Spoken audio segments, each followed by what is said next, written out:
B'siyata d'Ishmaya. On commence aujourd'hui la nouvelle Mishnah d'Afla Medvav Amud Bet. Et la Mishnah nous dit Kol shechayavim alav mishum shvut, mishum reshut, mishum mitzvah beshabbat, chayavim alav biyom tov. La Mishnah nous dit toute chose qu'on est chayav mishum shvut. Il y a une ambiguïté dans la traduction de ce texte parce que normalement, le mot shvut représente un interdit d'ordre rabbinique. Vous connaissez peut-être cette expression, on l'a déjà, je pense, utilisée. Et quand on dit chayav, habituellement, quand on dit chayav, ça veut dire un korban. Et c'est la raison pour laquelle, a priori, cette expression, elle n'est pas aussi précise qu'on aurait pu s'imaginer ou s'y attendre. Parce que normalement, ce qui aurait été, on va dire, si on peut se permettre de dire ça, mais on est dans l'étude, donc on est obligé de se permettre de réfléchir ensemble. La précision du terme shvut, normalement, c'est kol she'asurim alav mishum shvut. Il est écrit kol she'chavim alav mishum shvut, toute chose que c'est interdit à cause d'interdit des rabbanan, ou bien mishum reshut. Alors on va voir, le mot reshut est le contraire du mot chova. Il y a un très grand concept dans la Torah du Rav Hutner, certains d'entre vous y participent au cours du dimanche soir, qui s'appelle de faire en sorte que même dans les divrei reshut, en faire quelque chose de mitzvah. C'est quoi ? C'est quand quelque chose il n'est pas obligatoire, mais si tu le fais, c'est quelque chose qui est bien. Bon, on va voir les exemples que la Gemara elle va nous donner, mais ça veut dire que c'est des choses que les aura a priori dans les jours de Chol, quand tu les fais, c'est quelque chose de bien, même si c'est pas une obligation. Mishum mitzvah, et il y a même des choses que les Chachamim ils ont interdit, alors que c'est d'habitude des mitzvot. S'ils ont interdit, soit d'ordre rabbinique, ça veut dire des choses qui peuvent amener à des averot de Horaïta, soit des choses qui d'habitude sont reshut, qui peuvent être considérées comme des bonnes actions mais pas obligatoires. Soit des choses même qui sont des mitzvot mais que les chachamim ils ont interdit pendant Shabbat. Chayavim alav beyom tov, c'est quelque chose qui sera aussi interdit pendant le Yom Tov. Autrement dit, la Mishnah est une introduction à la dernière phrase qu'elle va donner, qui est d'ailleurs un doublon d'une Mishnah dans ma Sechet Megillah, où on fait une comparaison entre les lois de Shabbat et de Yom Tov. Et pour l'instant, on nous parle de trois catégories, Shvut, Reshut et Mitzvah. Et la Mishnah de détailler, Velouen Mishum Shvut. Voilà de quoi on parle quand on parle de Shvut, c'est-à-dire d'interdiction d'ordre rabbinique. Et je vous indique ici que c'est de peur d'arriver à transgresser un issur de Horaïta. C'est un peu comme ce que nous avons appris jusqu'à présent, ce qui est utilisé comme le mot gzera, atout, ou gzera shema. C'est un terme générique, shvut. La Mishnah nous dit Velouen mishum shvut. Voici les interdits que les Chachamim ont décrétés de peur d'arriver à faire quelque chose de Horaïta pendant le Shabbat et qui sera aussi interdit à Yom Tov. Lo olim ba'ilan, on ne monte pas sur un arbre pendant le Shabbat. Velo rochvim al gabe beima, et on ne peut pas non plus monter sur un animal, c'est-à-dire chevaucher un animal. Velo shatin al pnei hamayim, et on n'aura pas le droit aussi de naviguer sur l'eau. Shatin, c'est lorsque on utilise quelque chose pour flotter sur l'eau. Velo metapchim, velo mesapkim, velo merakdim. Alors, Rashi Akadosh, il va nous dire que l'homme metaprim, il dit c'est quand on tape des mains. L'homme mesapkim, Rashi nous dit c'est quand on tape sur le genou. Velo merakdim, c'est quand on tape du pied ou qu'on danse. Nous, on a l'habitude, on connaît le mot de la Mishnah dans Masechet Ktuvot qui dit Ketzad merakdim lifnei hakala. Et on parle ici, a priori, de manière avec laquelle on entonne une joie. Donc on nous dit, chanter, tu peux chanter, mais faire comme ça, taper sur tes jambes ou taper du pied en dansant, c'est quelque chose qui sera interdit. Comme vous comprenez, à Botaï, on n'est pas ici en train d'apprendre la halakha ou le maaseh, même si Béhémet, il faut savoir que dans la halakha, on n'a pas le droit de taper des mains de manière habituelle, on n'a pas le droit de danser non plus, on n'a pas le droit de taper sur la table, à part quand le Shabbat tombe à Simchat Torah. Il y a aussi une autre permission. Ce que je veux dire, c'est qu'on apprend ici des principes. Les applications, si on le voudrait, il faudrait ouvrir le Shulchan Aruch, la Mishnah Berurah et les poskim, Sfaradim, pour les apprendre. En tout cas, on nous dit ici que ces actions, qu'on peut même compter, Olim Bailan, Rochvim El Gabe Bema, Shotin Pnamam, on dit le Metaprim, Mesaprim et Ragdim, toutes ces choses-là, c'est Mishum Shovut. Bien évidemment, un des sujets de la Gemara sera d'aller explorer dans chacun des cas, de peur de quoi les Chachamim, est-ce qu'ils ont voulu utiliser des précautions pour interdire cette action A, de peur qu'elle amène à une action B, qui elle serait une mélacha de la Torah. Et donc il va falloir se demander, mais qu'est-ce qu'il y a de si grave, Ve'el oen mishum reshut. Quand on parle des choses qui sont reshut, on a dit que reshut, c'est quelque chose qui est de l'ordre de l'initiative.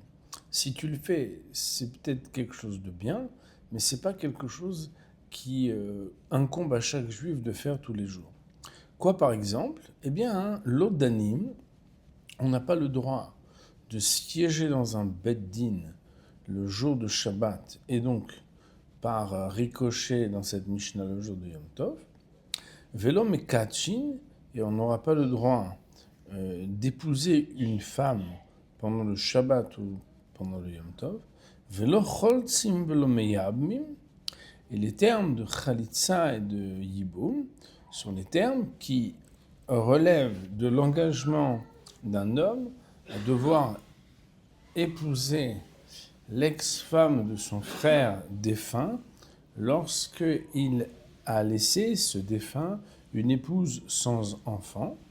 Et quand elle n'a pas d'enfant, alors elle est chayevet, elle est tenue, ils sont tenus de se marier, et si ils ne le veulent pas ou ils ne le peuvent pas, et de nos jours, à cause d'une certaine memra de Rabbi Yochanan ben Nouri, on procède par défaut à la khalitsa plutôt qu'au yiboum, c'est-à-dire qu'on va utiliser l'alternative de ne pas contraindre cet homme et cette femme à se marier, mais pour être libéré, cette femme doit passer ce qu'on appelle la khalitsa, c'est-à-dire un process de déchaussement d'une chaussure, de crachat par terre, etc.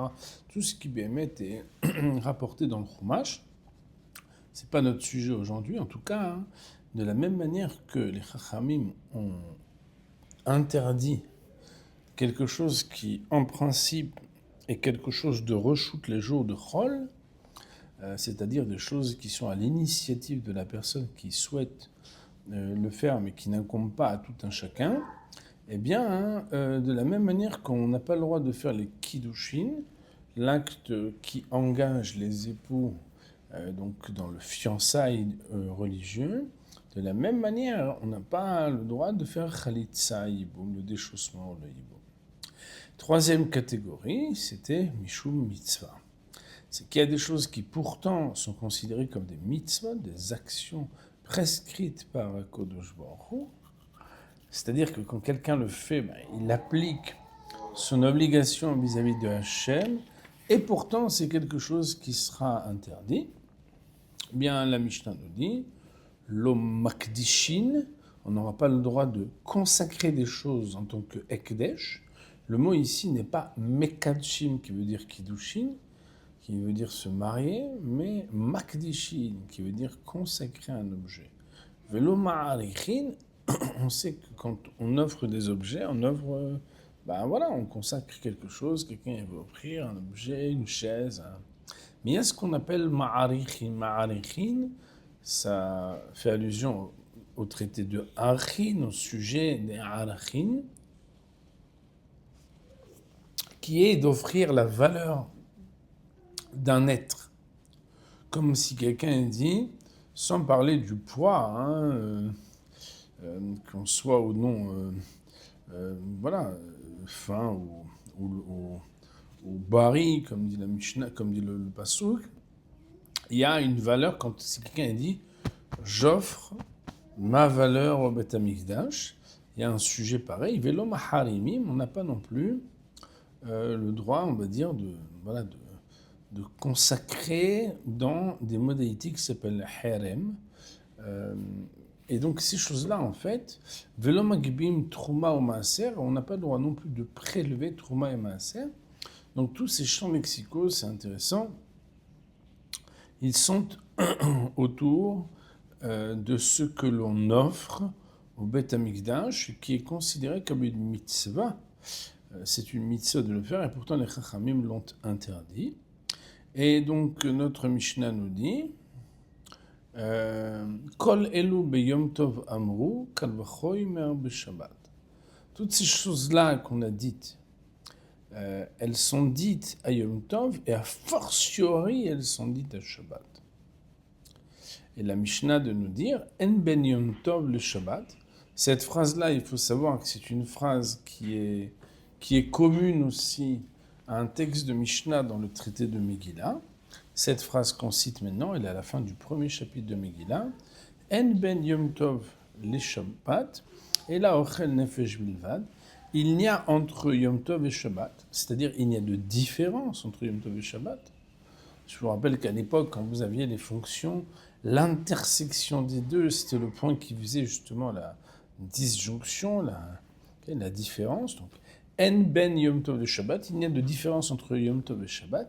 Et là, Ochel Nefesh Bilvad, seulement que Ochel Nefesh, sujet qu'on a déjà évoqué depuis déjà longtemps, depuis, je crois, la page Yud, ou Yudanef, mais déjà préalablement aussi, uniquement le sujet de Ochel Nefesh, c'est-à-dire des choses qui sont nécessaires pour la subsistance et l'alimentation, etc. Donc, c'est la seule chose qui dénote à permettre des choses, le Yom Tov, qui sont interdites le Shabbat. Donc, voilà pour les mots de la Mishnah. Nous dit Rashi HaKadosh, Kol shechayav alav, vous l'avez? Kol shechayav alav, midivre soifrim shelo la'asoto, d'ordre rabbinique de ne pas le faire, Beshabbat, pendant Shabbat, mishum shvut, à cause d'un interdit d'ordre rabbinique, o mishum reshut, ou bien quand c'est quelque chose qui aurait été permis. Sheyesh bo ktsat mitzvah. C'est quoi reshut? C'est qu'il y a un peu de mitzvah. Avalo mitzvah gdola, mais c'est pas une grande mitzvah. Vekarov ou lihiot devar hareshut, et ça devient quelque chose qui est à l'initiative du sujet. Veyesh bo issur midivre sofrim, et les chachamim il a interdit d'ordre rabbinique, alors que c'est quelque chose que les jours ouvrables yesh bo ktsat mitzvah. O mishum mitzvah, ou bien qu'on parle d'un cas que c'est mitzvah, sheyesh bo mitzvah mamesh, que c'est vraiment une mitzvah, vasur chacham lasu beshabbat, est-ce que chacham ils ont interdit de faire de Shabbat? Chayavim alav, de la même manière c'est interdit chez l'olin soto b'yom tov, de la même manière que Shabbat c'est interdit aussi yom tov. Comme je vous l'ai dit chers amis, le mot chayav ici il n'est pas adapté. C'est original et même marginal que les Chachamim utilisent le mot hayev pour parler d'un interdit d'ordre rabbinique. Je le précise, ne dites pas que je ne vous l'ai pas dit, ça sera au contrôle. Non, vous avez compris. Ve'elouen, voici les choses. Dvarim she'asurim mishum shvut she'itilu alav Chachamim lishbot mehem. Là, on sent que Rashi, il veut comprendre pourquoi on dit shvut, que Chachamim ils ont imposé lishvot même. Le mot Shabbat que vous connaissez qui veut dire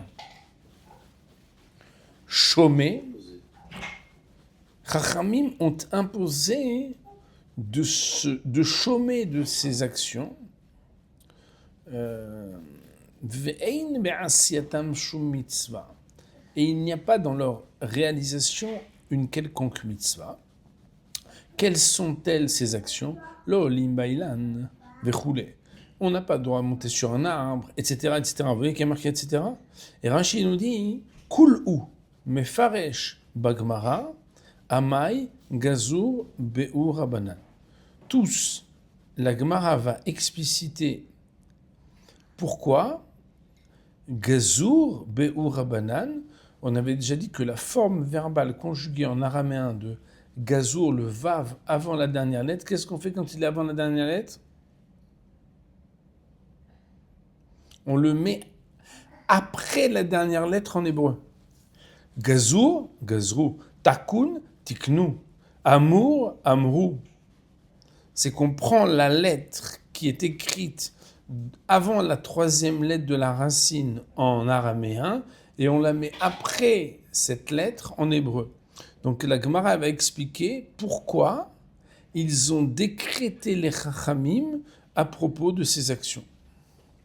Nous dire Rashi Akadosh Emet Aprim Beyad, on parle avec les mains, Ven Mefsapkim Alierer sur le genou, Ven Meragdim Beregel, Kulan, les Simcha Velashia, et toutes ces choses-là, c'était pour pourtant se réjouir et chanter. Ou Begemor Mefaresh Gzera, et dans la Gemara on va expliquer que la raison elle est Shema Yetaken Kenegdan Kli, que peut-être à la place d'eux ou en parallèle d'eux, on va réparer un ustensile, kléchir un ustensile musical, un instrument musical. Veka avid mana, et que le personne il va faire un mana, ça veut dire un kli. Autrement dit, il y a de peur qu'il y ait une réparation d'un instrument et une confection de ce qu'on appelle un kli à un ustensile. Veloan mishum reshut, voici les cas de reshut. Kloimar, c'est-à-dire shayalanu la tiran mishum shen krovu le mitzvah, que normalement on aurait dû les permettre parce que c'est des actions qui sont proches d'une mitzvah. Ve'asarum le chachamim, pourtant ils ont interdit. Nous dire un chien kadosh, aïe de karou le reshut, ceux que dans la Mishnah on les appelle reshut. Mishum de anach de baal mitne beseif et avu mitzvah gmuro. C'est parce que ce qu'on va dire dans la troisième catégorie, c'est des mitzvahs à 100%. Et pourtant, pour ici, que ce n'est pas des mitzvahs à 100%, il y a des choses qui ne sont pas mitzvahs, il y a des choses qui sont reshut, il y a des choses qui sont mitzvahs. Alors, à vous mitzvah gmura, le gabem karelanach mitzvah reshut. Comme il y a trois catégories, par rapport à trois catégories, il y a le mitzvah, il y a reshut qui est en dessous de mitzvah, il y a ce qu'on appelle shvut. Okay? Alors, il dit, Rashi Akadosh, ou les anarkamo, et les premières, on les appelait shvut, des sur shvut gamour yeshbaen, parce que eux, c'est des interdits de rabbanan formels. Les filles, shen ben tzad les salek gzerot chachamim alem, shen ben lachluchit mitzvah.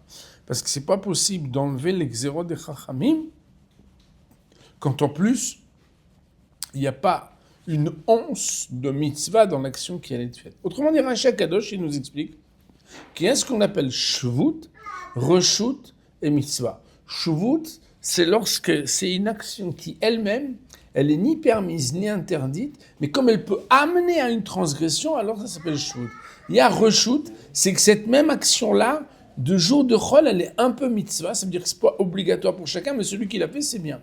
Et il y a ce qu'on appelle une action qui est mitzvah, c'est une action 100% mitzvah, que pourtant les chachamim, ils ont interdit. Et nous dire un Rashi Akadosh, l'odanin, on n'a pas le droit de juger din, un jugement. Velomekachinish, on n'a pas le droit de marier une femme. Begemor et mefaresh amaïkarela le reshut. Et dans la Gemara, on va expliquer pourquoi ça s'appelle reshut. Omaïtam agazuralay, et pourquoi les chachamim ont décrété que c'est interdit. Il faut savoir que c'est un très grand sujet Masechet Kiddushin. Est-ce qu'on a une obligation de marier une femme ou pas? Très grand sujet, c'est pas du tout notre sujet maintenant. Velo makdishin, on n'a pas le droit de se consacrer des ekdeshot. Ve marichin erkecha alai. Un gars il dit je vais offrir la valeur de Moshe au Beth Amikdash. J'offre la valeur de Moïse au Beth Amikdash. Ça semble un peu original, mais c'est une paracha dans la Torah. Venoten kefishanim. Et on dit, mais Moshe, il a quel âge? 22 ans, 52 ans, 72 ans. Alors il y a comme ça une tarification en fonction des âges, des catégories, des personnes. C'est intéressant parce qu'il n'y a pas de catégorie socio-professionnelle. Alors là, comme c'est marqué dans Parashat de Eichin, ça veut dire dans la portion de la Torah qui parle de Eichin, Au Vaikra, dans le chapitre 27, Velo Macharimim, c'est quoi Macharimim? Arebe Mazu Cherem, Bestam Cherem, le Bedek Bain. Quand quelqu'un dit voilà, j'hypothèque totalement cette vache ou cet animal pour en faire un Cherem, ça veut dire que je l'excommunie de mon domaine. Et nos Chachamim nous disent que Stam Cherem, le Bedek Bain, quand quelqu'un par défaut il dit qu'un objet ou un animal il est Cherem, ça veut dire qu'il offre aux caisses du Beth Amikdash. Toutes ces choses-là, hein, alors, elles sont interdites. Voilà pour les mots de la Mishnah, et maintenant nous allons commencer la Gemara.